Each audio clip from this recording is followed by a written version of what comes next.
Humans of the cardboard, we are not done with Phantom Nightmare just yet. Today, we've got one more little reveal. We've got a brand new trap card. I mean, we've already gotten two legit, solid trap cards revealed that are generic traps in this set. The new counter trap and the other one that looks like a mask. Very cool. Let's see what this one does. This is a new, actually, Terrors card. This is Terrors of the NETHERROOT. We already have Terrors of the Underroot and Terrors of the Overroot. I believe Overroot's the actual good one that has seen some play in stuff like Labyrinth. Now, these are trap cards, so I only really expect them to see play in stuff like Labyrinth, but, still good to take a look here. So let's see. This is Terrors of the NETHERROOT. It's a normal trap card. First effect reads, target one monster in your opponent's graveyard. Special summon it to their field. Then you can banish one monster they control. Then return one of your opponent's banished monsters to the graveyard. Second effect, if this card is in your graveyard except the turn it was sent there, you can banish this card, target a level 1 monster in your grave, shuffle it into the deck. Then you can set one Terrors of the Underroot, Terrors of the Overroot, or Terrors of the NETHERROOT directly from your deck. Okay, so a very interesting card. This first effect is obviously the meat and potatoes of this card. If this effect's not good, then this card's not good. I think it's interesting. Now, there's definitely some ruling questions here, because this is when you activate this card, you have to summon a monster to their field. Then you choose whether or not you want to banish a card from their field. Then it also looks like the third part is mandatory as well. Then return one of your opponent's banished monsters to their grave. So my only question, I guess, with this part is, does your opponent have to have a banished monster for you to even activate this card in the first place? If so, it makes this card significantly worse. There's multiple decks out there that do not banish by default at all. So that would be my only question, is this part contingent on the card being activatable at all? Or is it one of those things where you have to do this, then you choose if you want to do this, and if you choose to do the second effect to banish something, then you're going to have to return a banished monster to the grave. I'm curious on that. I mean, we'll see. I mean, listen, you're going to banish a monster.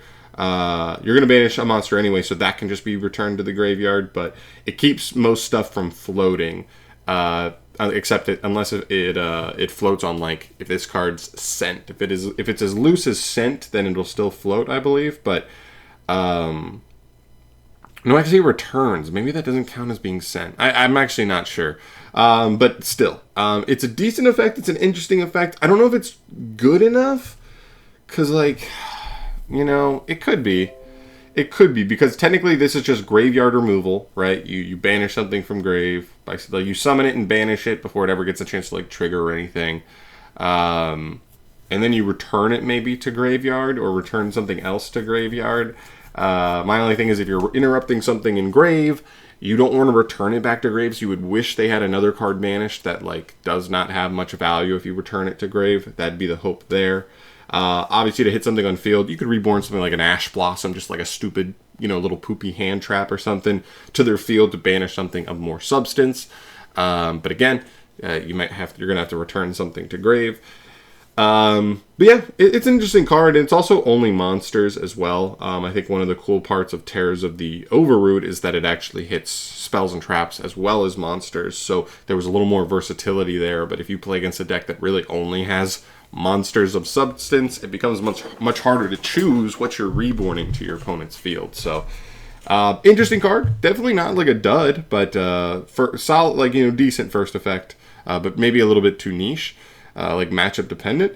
And second effect is actually pretty nice. I like this a lot. I like that this just gets you either Underroot, Overroot, or another copy of NETHERROOT. Obviously, the most interesting one to me is Overroot, by the way we're talking. This one's my favorite one of the bunch by far. I think it's still the best one.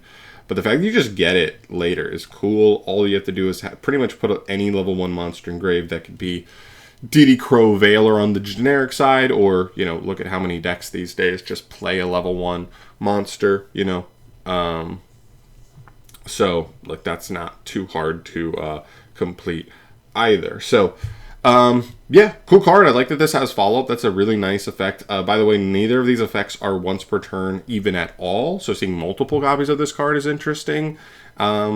Yeah, it's an interesting card. I don't think it's like a staple in Labyrinth, but it's a card maybe for the specific, setup, specific format. You can consider it for a trap-based deck like Labyrinth, but it doesn't go it doesn't go crazy to me. It doesn't go wild. I think it's just a decent trap card. So. Yeah, those are my overall opinions. Let me know your thoughts down below on this card. Where do you land on it? Are you higher than me, lower than me? Are there certain decks that really make use of this card that I'm not thinking of off the top of my head?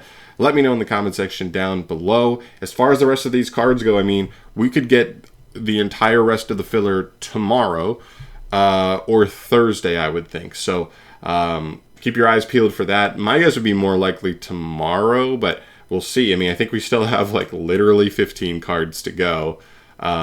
That's pretty big for an end of set, like, filler card reveal. But, I'll keep you posted on that.